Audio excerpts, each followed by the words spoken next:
इस साल के विधानसभा चुनावों के मद्देनजर मोकामा में हुई हत्या को लेकर पार्टी के प्रदेश अध्यक्ष ने आरोप लगाए कि उनके उम्मीदवारों व समर्थकों को नामांकन के समय से ही उत्पीड़न झेलना पड़ रहा है।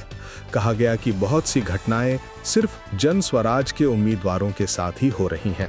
इसके साथ पार्टी ने चेताया कि बिहार एक तरफा चुनाव की ओर बढ़ रहा है।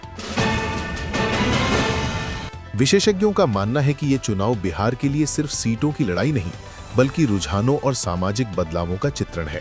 युवाओं, जातीय समीकरणों, रोजगार व विकासवाद की धुरी पर खींचा गया ये चुनाव राज्य के अगले दशक को आकार देने वाला है। भाजपा जदयू के नेतृत्व में गठबंधन ने 31 अक्टूबर को पटना में अपना घोषणा पत्र जारी किया, जिसमें 1 करोड़ सरकारी नौकरियों का वादा, 7 एक्सप्रेसवे, 4 नए मेट्रो शहरों की योजनाएं शामिल हैं। मतदान 6 व 11 नवंबर को 2 चरणों में होगा। परिणाम 14 नवंबर को। एनडीए के घोषणा पत्र में महिलाओं को लखपति दीदी बनाने का लक्ष्य रखा गया है। किसानों को वार्षिक 9,000 रुपए अनुदान का वादा तथा प्रदेश में बड़े निवेश व मेगा स्किल सेंटर बनाने की बात भी शामिल है। राहुल गांधी की छठ पूजा को लेकर की गई टिप्पणी पर तेज प्रताप यादव ने सवाल उठाया कि क्या उन्होंने कभी छठ का व्रत रखा है। उन्होंने इसे धार्मिक रूप से संवेदनशील विषय बताया और कांग्रेस पर निशाना साधा। राहुल गांधी ने कहा कि बिहार की सरकार असल में मोदी, शाह और आरएसएस के हाथों में है। इसके अलावा उन्होंने मंजूरियों को लेकर अमेरिकी राष्ट्रपति ट्रंप के बयान पर मोदी की खामोशी पर भी कटाक्ष किया। राष्ट्रीय जनता दल नेता तेजस्वी यादव ने एनडीए के संकल्प पत्र को हास्यास्पद करार देते हुए उसे सॉरी पात्र कह दिया। उनका कहना था कि नए वादों की बजाय एनडीए को पिछले कार्यकाल की असफलताओं के लिए माफी मांगनी चाहिए। गया जिले की गया टाउन विधानसभा सीट पर 1990 से लगातार जीत दर्ज करने वाले प्रेम कुमार का रास्ता अब चुनौती मुक्त नहीं रहा। जन स्वराज पार्टी की एंट्री ने चुनावी समीकरण बदल दिए हैं, जिससे भाजपा कांग्रेस दोनों की रणनीति पर असर पड़ा है।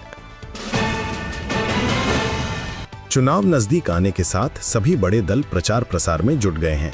एनडीए के बड़े नेताओं का पटना में घोषणा पत्र कार्यक्रम, जबकि विपक्ष ने अपनी रैलियां और बयानबाजी बढ़ा दी है, जिससे प्रचार भूमि गर्म हो रही है। इलेक्शन कमीशन ऑफ इंडिया यानी ईसी ने बिहार में विशेष इंटेंसिव रिवीजन के तहत मतदाताओं की सूची में बड़े पैमाने पर सुधार किया है।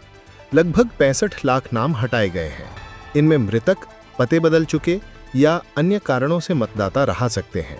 विपक्ष ने इस पर तीखी आलोचना की है कि यह प्रक्रिया पक्षपाती हो सकती है। चुनाव आयोग ने बिहार में आगामी विधानसभा चुनावों के लिए कुल 470 केंद्रीय पर्यवेक्षक तैनात किए हैं। इनमें 320 आईएएस अधिकारी, 60 आईपीएस अधिकारी और 90 अन्य सेवा अधिकारी शामिल हैं। इन पर्यवेक्षकों का काम होगा चुनाव प्रक्रिया की निगरानी, खर्चीली प्रक्रिया की जानकारी जुटाना तथा सुनिश्चित करना कि मतदान निष्पक्ष एवं खुला हो।